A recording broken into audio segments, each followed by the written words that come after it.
Hey guys, it's Ginny Silver, and today I have a stimulus update for you on Wednesday, March 3rd.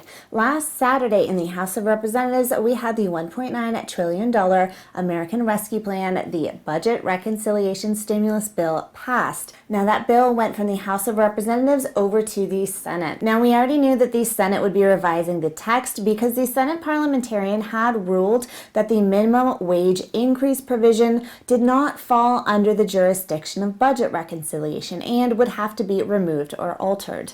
But what we are now seeing is an additional change to the stimulus text. Now, the full bill text has not yet been released as of the filming of this video on Wednesday in the afternoon.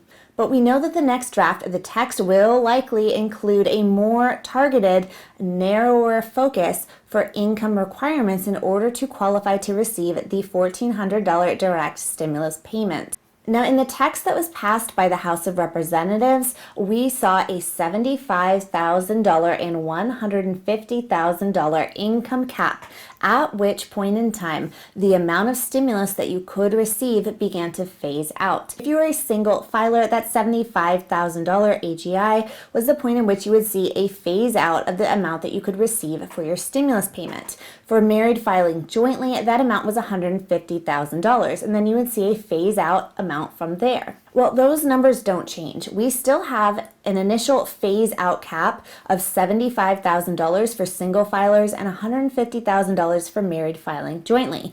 But what is changing is the total amount that you can have as an upper limit to that cap, after which point you will not qualify for a stimulus check. The upper income cap for a single filer is now stated that it will be $80,000. That means that if your AGI is above $80,000, you would not qualify for a stimulus check at all.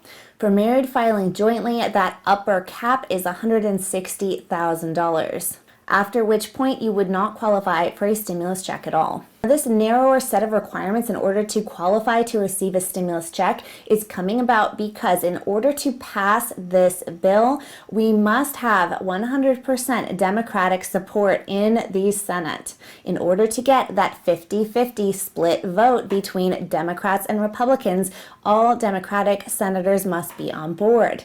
That would then leave Kamala Harris to be the deciding vote in order to get this passed. We have several moderate Democrats in the Senate that have voiced opinions with regards to narrowing the focus of this stimulus bill. In order to attain their support from these more moderate Democrats, the full bill text is likely to include these more narrow requirements, so that this bill will pass in the Senate without any Republican support needed. Now, the White House press secretary told reporters at the White House that Biden is pleased with the progress on the bill and has always been aware that there would be suggestions and negotiations while finalizing the bill.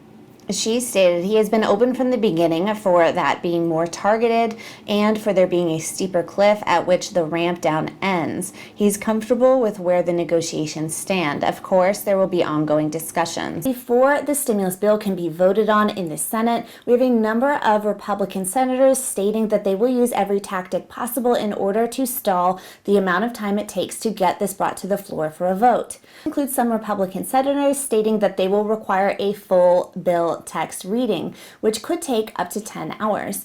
In addition to that, we also have some Republican senators stating that they may require a full reading of the bill text for all proposed amendments that are present during what is known as the vote-o-rama. A slew of amendments are proposed and discussed on the Senate floor. If a full bill text is read, that could take up to 10 hours, in addition to up to 20 hours of debate, followed by a vote-o-rama, and then we could eventually get to a vote. Now, if this is voted on and passed in the Senate, it would then go on to the House of Representatives. If passed in the House of Representatives, then it would go on to the president's desk for a signature. Okay, you guys, I hope that was helpful. Please click like, subscribe, and leave me a comment down below. Oh, I got it. Tilt it.